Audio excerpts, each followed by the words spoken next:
नमस्कार साथियों, मैं संध्या रस्तोगी आज आपके समक्ष वरिष्ठ साहित्यकार विमला रस्तोगी की कहानी अलग अलग दर्पण का पाठ करने आई हूँ। साहित्य जगत में लगभग सभी विधाओं में लेखन कार्य करने वाली विमला रस्तोगी को उत्तर प्रदेश हिंदी संस्थान लखनऊ के प्रतिष्ठित सुभद्रा कुमारी चौहान बाल साहित्य पुरस्कार सहित अनेक संस्थाओं से सम्मान प्राप्त हो चुका है।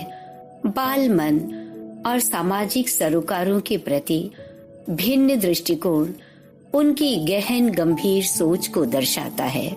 तो आइए सुनते हैं उनकी कहानी अलग अलग दर्पण। 5 साल बीत गए। उस दिन मैं और कामिनी बस स्टॉप पर खड़ी बस का इंतजार कर रहे थे। जैसे ही कोई बस आती दिखती हम लपक कर भागते, पर उसका नंबर देखकर हमें ऐसी निराशा होती जैसे लॉटरी के ड्रॉ में अपने टिकट का नंबर न देखकर होती है। उफ, एक तो भूख प्यास से सूखता पेट और गला, भादों की धूप, तपती जमीन हमें सर से पैर तक तिलमिलाए दे रही थी। हम मन ही मन भुकभुकाते पानी के ठेले तक गए और एक ग्लास कहकर दिया जाने वाला पौन ग्लास पानी पीकर पुनः बस स्टैंड पर लौट आए। हमारी बस के आसार दूर दूर तक नहीं थे। ओफो, आज तो बुरे फंसे। सुपर बाजार न जाते तो अच्छा रहता, कम से कम इस समय घर तो पहुंच जाते, कहकर बस स्टॉप के डंडे के सहारे खड़ी हो गई। सुन कामिनी, अब जो बस आएगी ना, हम बस उसी में बैठ जाएंगे, चाहे 3 बसें बदल कर ही घर जाना पड़े। तभी हमारी ही बस आ गई। भीड़ का रेला बस की तरफ जोर से लपका, लेकिन हम किसी तरह जी जान लगा करके हम चढ़ ही गए बस में। बस में हम दोनों की कोई बात नहीं हुई। बाय, मैं शाम को तेरे घर आऊंगी, घर पर ही मिलना, कामिनी ये कहकर अपने स्टॉप पर उतर गई। मेरा स्टॉप आ गया, मैं उतर गई। मैं भी घर पहुंचते ही पसर गई बेड पर। माँ, आज तो बोर कर दिया बस ने। माँ बोली, अच्छा तू मुंह हाथ धो ले, मैं खाना लगाती हूँ। माँ खाना लाई। प्लेट को गोद में रखकर पलंग पर बैठे बैठे ही मैं खाना खाने लगी। माँ भी वहीं रखे स्टूल पर बैठ गई। मैंने चोर निगाहों से उनके चेहरे पर आते जाते भाव पढ़ लिए। क्या बात है माँ, कुछ कहना चाहती हो? हाँ, पर रहने दे, तू थकी है इस समय, माँ कुछ सकुचाते हुए बोली। अरे, अपने घर आ गए, खाना खा लिया, अब आराम से तो बैठी हूँ, थकान खत्म हो गई माँ। अच्छा, शॉपिंग का सामान दिखाऊं? अच्छा चलो, पहले तुम ही अपनी बात कहो। अब सुगंधा, अगर तेरी राय हो तो प्रेम प्रकाश जी के लड़के से फिर से बात चलाएं। अब हम जल्दी से जल्दी तेरी शादी कर देना चाहते हैं। माँ का अंदाज कुछ डरा डरा सा था। माँ, तुम अच्छी तरह जानती हो कि न तो हम पैसे से उनका मुंह बंद कर सकते हैं और न सोने की चमक से उनकी आंखें चौंधे आ सकते हैं। मैं 3 साल की सर्विस में भी उतने पैसे जमा नहीं कर पाई हूँ। देखो, मैं पापा को किसी से कर्जा नहीं लेने दूंगी। अभी 2 छोटी बहनें और भी हैं।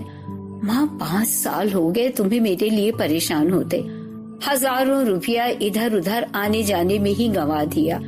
अब देखो, रईस घर और ऊंची सर्विस वाले लड़के का ख्वाब छोड़ दो, मैं बस सुलझे चारों वाले लड़के से शादी करना चाहती हूँ। चाहे वो दुकानदार हो या क्लर्क, छोटे शहर का हो या बड़े शहर का, मुझे कोई फर्क नहीं पड़ता। और माँ, इस तरह के कई परिवार मुझे पहले भी मुंह खोलकर मांग चुके हैं। तो बेटा, ये तेरा आखिरी निर्णय है? माँ फिर कुछ सकुचाते हुए बोली। हाँ, बस अब मेरे लिए परेशान नहीं होना। ये कहकर लंबी सांस खींचकर अपनी आंखों में अनदेखे सपने कैद करके मैं लेट गई। शाम की हवा उमंगों भरी बयार लेकर आई कामिनी के रूप में।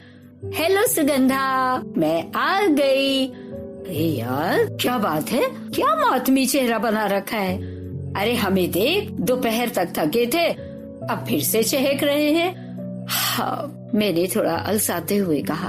अरे यार, तू एक मदमस्त मदमाती सुगंधित बयार है और मैं एक ठहरा हुआ दरिया जिसमें तेरे कंकड़ मारने से ही हलचल होती है। मैंने बुझे बुझे मन से कहा, यार सुगंधा, जवाब नहीं तेरा।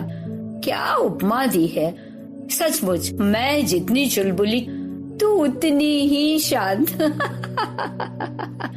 हाँ यार, लेकिन इतनी भिन्नता के बावजूद हम कितनी अच्छी सहेलियां हैं। बिल्कुल अच्छी, बिल्कुल पक्की, बिल्कुल सच्ची। हम दोनों बिंदास हंस पड़े।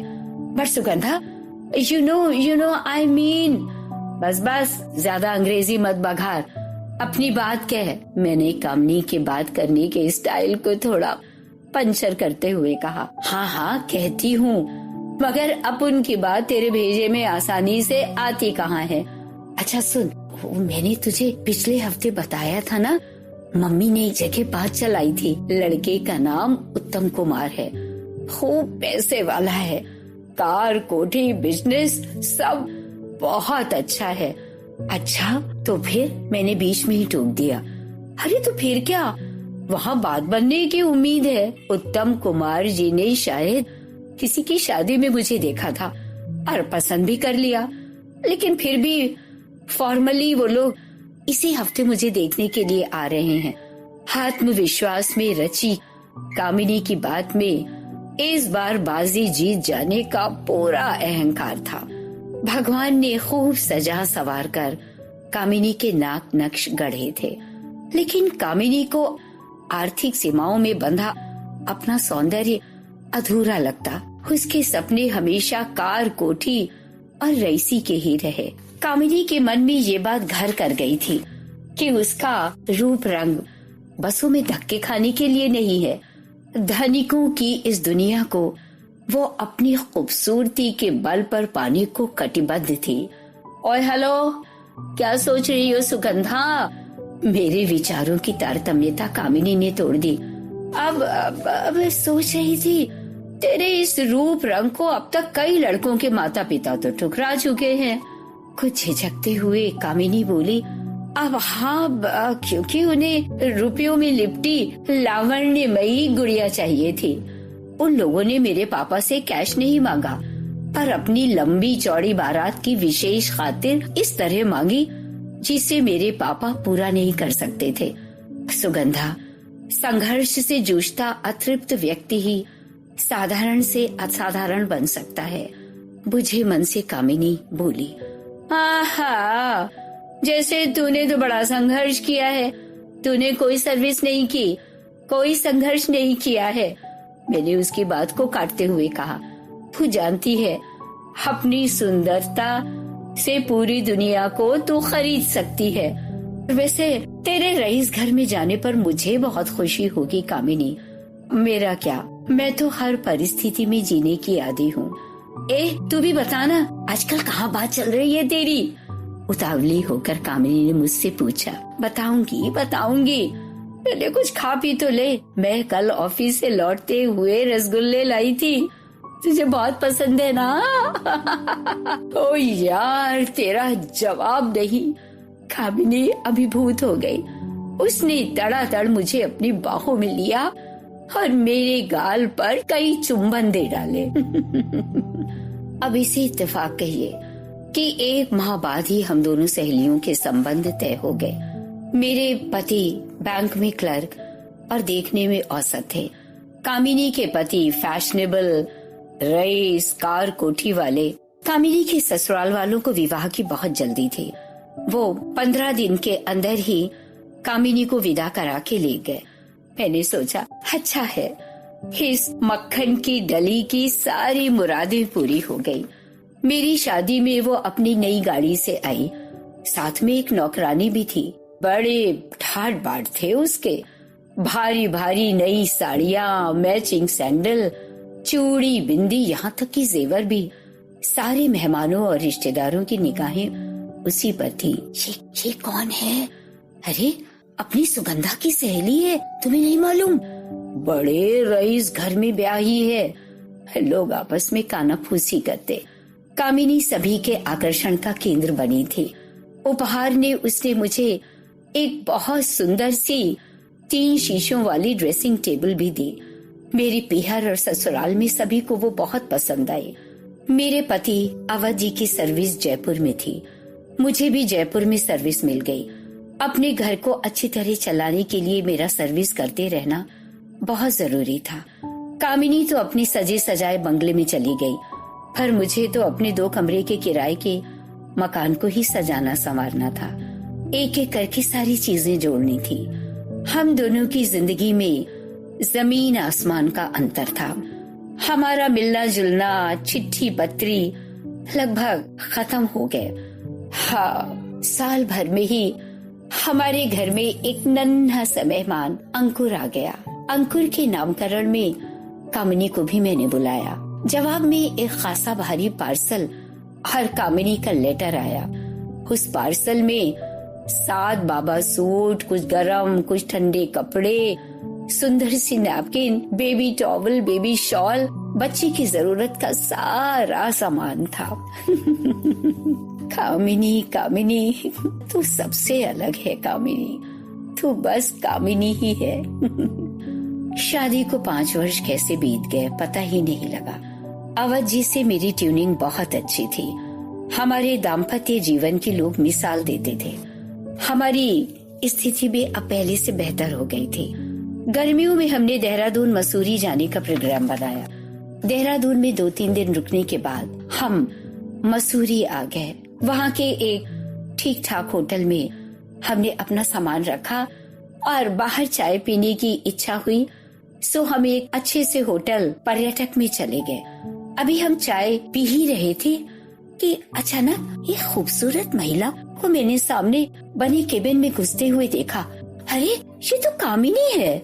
तभी केबिन का दरवाजा खुला और कामिनी बाहर निकली।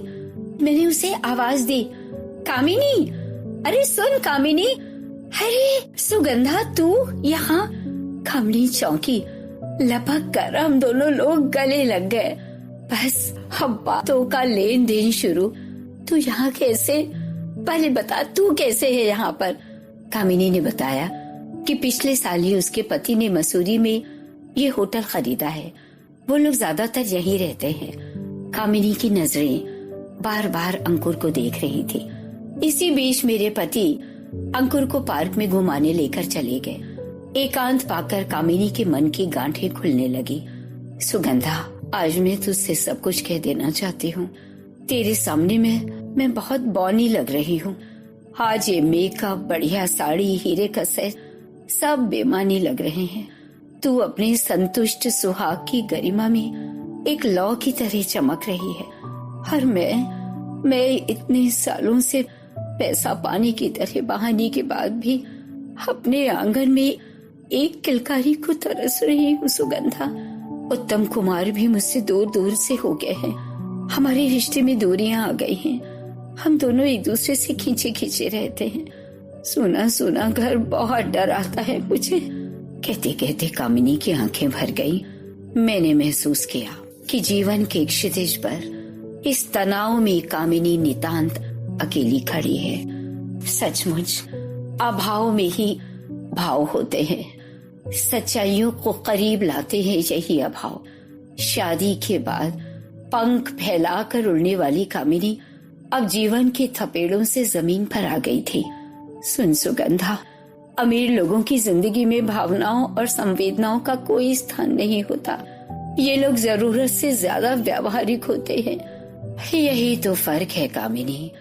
हम दोनों ने जिंदगी को अलग अलग दर्पण में अपने अपने दृष्टिकोण से देखा। तू ठीक कहती है सुगंधा, अब तो बच्चा ही हमारी नीरस जिंदगी में रौनक ला सकता है।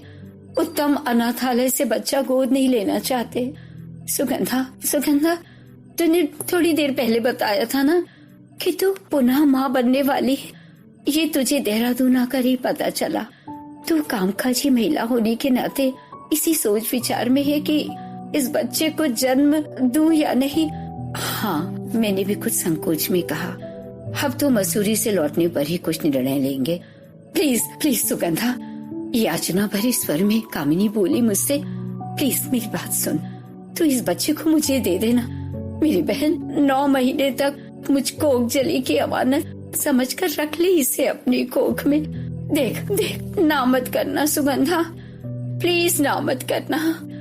रोते हुए कामिनी ने मेरे सामने अपना आंचल फैला दिया और मेरे गले से लिपट कर रोने लगी।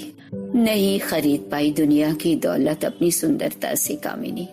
कभी वो मायूस हो जाती, कभी उत्तेजित हो जाती। आज वो कामिनी मेरे सामने दामन फैलाए बैठी थी। इस अप्रत्याशित मांग से मैं बेचैन हो गई। मैं एकदम कोई जवाब नहीं दे पाई। सुन कामिनी, इतनी अधीर मत बन, मुझे कुछ सोचने दे, धीरज रख। मैंने उसका कंधा थपथपा दिया। इसके बाद हम लोग होटल की तरफ लौट पड़े। गाड़ी में कोई किसी से कुछ नहीं बोला। हमारा होटल आ गया तो कामिनी ने चुप्पी तोड़ी। सुगंधा, रात को सोच लेना मेरी बहन, मैं कल सुबह आऊंगी। Okay, good night. वो रात कैसी कशमकश की रात थी मेरे लिए। कितनी मुश्किल से राजी किया था अवध जी को मैंने। भोर होती ही मैं बालकनी में आई। मेरा मन हल्का था। मैंने कामिनी की अमानत समझकर अपनी कोख पर नजर डाली। हाँ, अब तो ये कामिनी की ही अमानत है जो मेरी कोख में पल रही थी। एक अतुल उन्माद से भर उठा मेरा तन मन। दर्पण के सामने जा खड़ी हुई। लगा चुपके से कोई कह रहा है, ए सुगंधा, जिंदगी को सही दर्पण में अब देखा है तूने। सचमुच यही है तेरी जिंदगी का असली दर्पण।